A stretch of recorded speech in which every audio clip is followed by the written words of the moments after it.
Assalamualaikum warahmatullahi wabarakatuh.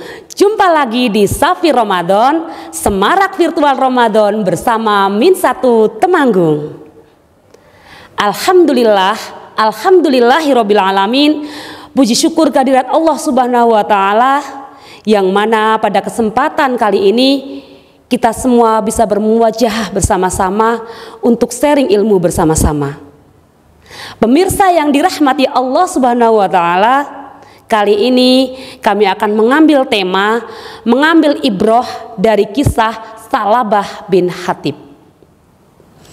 Pemirsa, Salabah bin Hatib adalah merupakan salah satu sahabat Rasulullah SAW yang termasuk dalam golongan orang-orang yang taat beribadah dan juga tekun beribadah.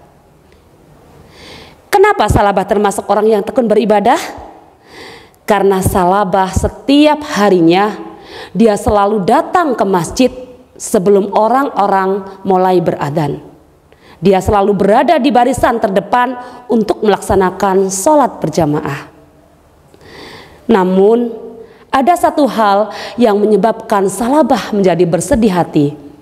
Karena Salabah diberikan ujian dari Allah berupa ujian kemiskinan. Karena ujian kemiskinannya, Salabah hanya mempunyai satu helai kain yang sering ia gunakan untuk beribadah dan bergantian dengan istrinya.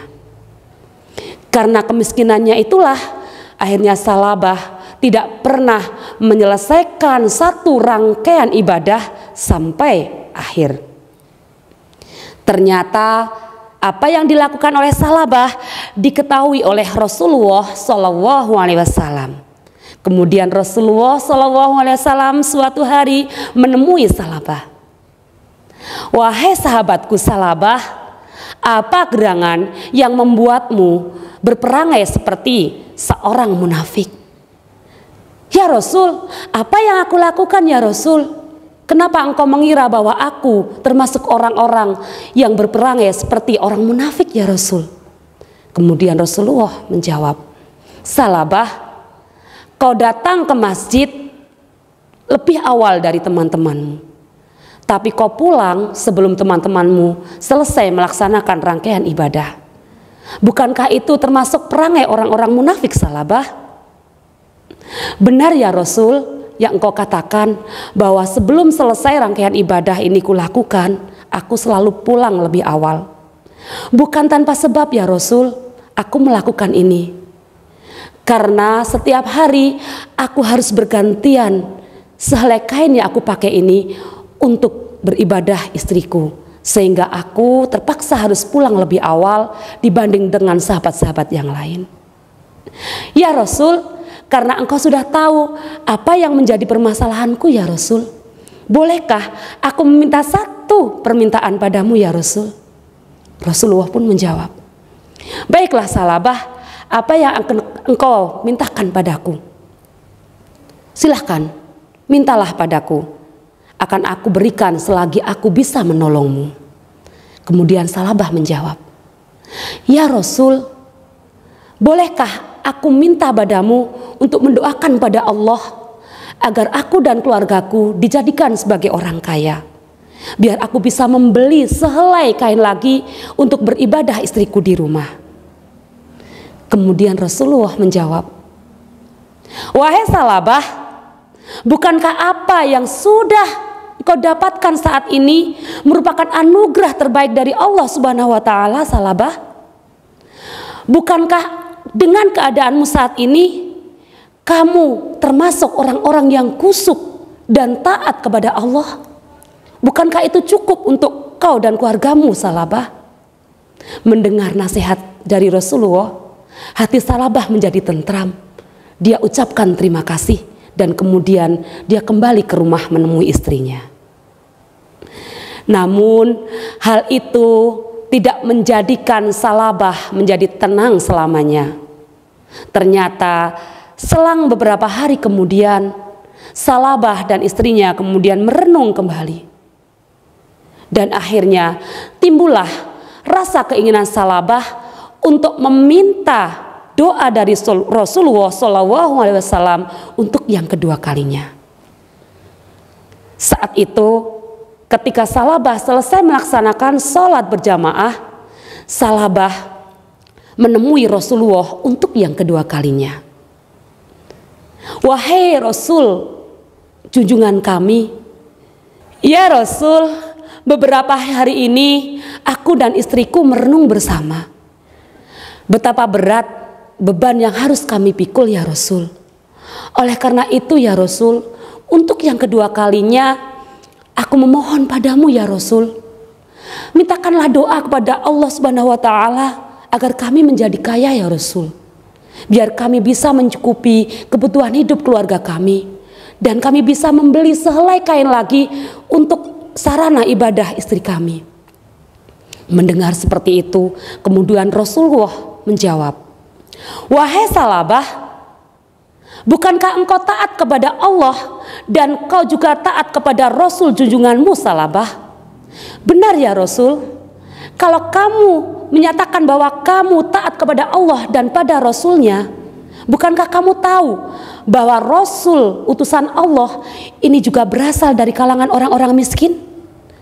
Mendengar jawaban dari Rasulullah, hati Salabah kembali sejuk. Kemudian dia mengucapkan terima kasih pada Rasulullah dan kembalilah ia kepada keluarganya. Namun ketenangan itu tak berlangsung lama. Selang beberapa hari kemudian, Salabah terus merenung dan dia berpikir untuk minta doa yang ketiga kalinya. Akhirnya pada suatu hari saat dia selesai melaksanakan sholat berjamaah, dia beranikan diri untuk bertemu Rasulullah untuk yang ketiga kalinya.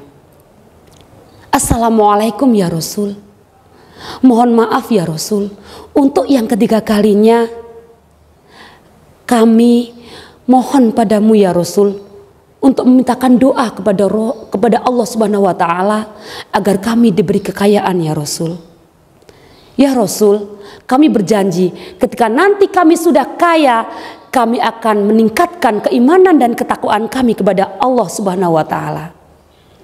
Mendengar janji dari Salabah, ternyuhlah hati Rasulullah SAW.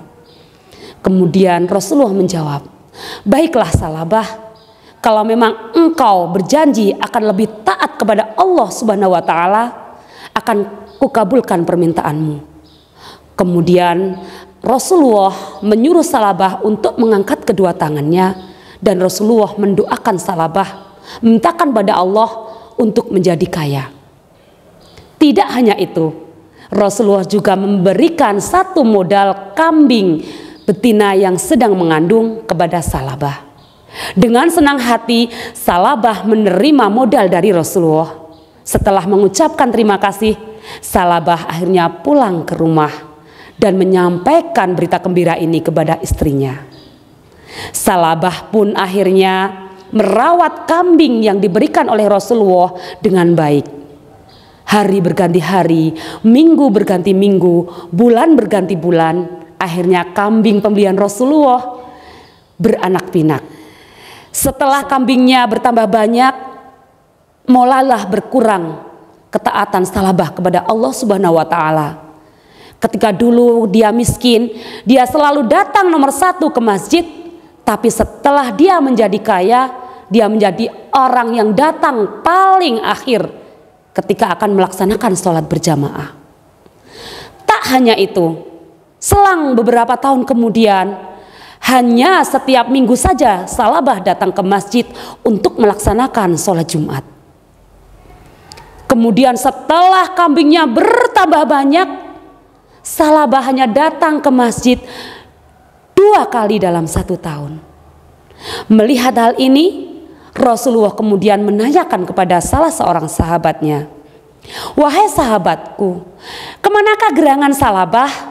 Kulihat beberapa bulan ini, beberapa tahun ini, Salabah sudah jarang pergi ke masjid. Ada apakah gerangan dengan Salabah? Kemudian sahabat itu menjawab, ya Rasul, Salabah sekarang sudah menjadi orang yang kaya raya ya Rasul. Kambingnya sudah bertambah banyak ya Rasul. Karena sudah bertambah banyak, akhirnya dia sekarang pindah rumah, berada di ujung desa kita. Oh begitu, celakalah Salabah, celakalah Salabah. Rasulullah mengucapkan kata celaka kepada Salabah. Kemudian Rasulullah menyuruh pada salah seorang sahabatnya, wahai sahabatku, karena sekarang Salabah sudah menjadi orang kaya, tolonglah mintakan zakat Salabah untuk kemaslahatan orang Islam. Baik ya Rasul. Akhirnya salah seorang utusan dari Rasulullah SAW datang ke rumah Salabah. Assalamualaikum ya Salabah, aku adalah utusan dari Rasulullah SAW, akan menyampaikan amanah dari Rasulullah. Salabah, Rasulullah akan meminta zakat mal darimu Salabah, dari hasil hewan ternak yang sudah beranak pinak menjadi banyak sekarang ini. Mendengar apa yang disampaikan oleh salah satu sahabat Rasul, Salabah pun menjawab, baiklah kalau begitu, tidak usah khawatir wahai saudaraku, aku akan datang langsung kepada Rasulullah untuk menyampaikan zakatku kepada Rasulullah SAW. Kemudian sahabat Rasul pun pulang menemui Rasulullah SAW. Kemudian selang beberapa hari kemudian Rasulullah menanti pemberian zakat dari Salabah, tapi Salabah tak pernah kunjung datang menemui Rasulullah. Akhirnya kemudian untuk yang kedua kalinya Rasulullah meminta pada salah seorang sahabatnya untuk menemui Salabah kembali untuk memintakan zakat demi kemaslahatan orang Islam. Tapi apa yang terjadi? Untuk yang kedua kalinya pula Salabah menjawab dengan jawaban yang sama. Dia berjanji akan bertemu langsung dengan Rasulullah dan menyampaikan secara langsung zakatnya kepada Rasulullah. Tapi janji hanya tinggal janji. Salabah tidak pernah menemui Rasulullah. Kemudian datanglah salah satu ayat Allah yang menerangkan tentang kecelakaan bagi orang-orang yang tidak membayar zakat. Setelah itu Rasulullah menyuruh salah satu sahabatnya lagi untuk menemui Salabah untuk menyampaikan kabar buruk ini. Kemudian salah seorang sahabat yang diutus oleh Rasulullah SAW datang ke rumah Salabah. Assalamualaikum wahai Salabah, celakalah engkau Salabah, telah turun ayat dari Allah Subhanahu wa taala tentang kecelakaan bagi orang-orang yang tidak membayar zakat. Mendengar berita tersebut, Salabah menggigil ketakutan. Kemudian dengan serta-merta dia ambil beberapa kambingnya yang bagus untuk dizakatkan, diberikan oleh Rasulullah SAW untuk membayar zakat. Tetapi apa yang terjadi? Setelah Salabah menemui Rasulullah SAW, ternyata zakat terbaik yang diberikan oleh Salabah kepada Rasulullah tidak diterima oleh Rasulullah SAW, bahkan sampai Rasulullah wafat. Kemudian pada masa Abu Bakar As-Siddiq, Salabah berinisiatif untuk membayar zakat kembali. Tapi apa yang terjadi? Abu Bakar pun menolak zakat dari Salabah bin Hatib. Tahun berganti tahun, kekhalifahan berganti dengan Khalifah Umar bin Khattab. Di masa Umar bin Khattab, Salabah pun juga bermaksud untuk membayar zakat. Tapi Umar bin Khattab pun menolak zakat dari Salabah bin Hatib. Betapa sedih dan celakanya Salabah bin Hatib. Kemudian pada masa Khalifah Utsman bin Affan, Salabah juga berinisiatif untuk membayarkan zakat. Tapi apa yang dikatakan oleh Utsman? Wahai Salabah, kalau Rasul junjunganku saja tidak menerima zakatmu, apalagi aku yang hanya khalifah, penerus dari Rasulullah, tentu aku akan meniru apa yang sudah dilakukan oleh Rasulullah. Aku pun dengan terpaksa akan menolak zakatmu wahai Salabah. Dengan sedih hati, Salabah pulang dengan membawa zakat yang akan diberikan untuk kemaslahatan orang Islam. Hari berganti hari, bulan berganti bulan, Allah mengambil semua harta Salabah sehingga Salabah menjadi sakit dan akhirnya meninggal dunia. Nah, pemirsa yang dirahmati Allah, dari kisah Salabah ini dapat diambil dua kesimpulan. Yang pertama adalah dimanapun kita berada, dalam keadaan apapun, baik susah maupun senang, kaya ataupun miskin, jangan lalaikan sholat. Jangan kita lalaikan ibadah kita kepada Allah Subhanahu wa Ta'ala. Karena yang akan menentukan kebahagiaan kita itu bukanlah harta benda, tapi ridho dari Allah Subhanahu wa Ta'ala. Yang kedua, ketika kita sudah diberikan anugerah berupa kekayaan dari Allah Subhanahu wa Ta'ala, jangan lupakan hak-hak sebagian dari harta kita untuk fakir miskin. Bayarkanlah zakatnya, baik zakat fitrah maupun zakat mal.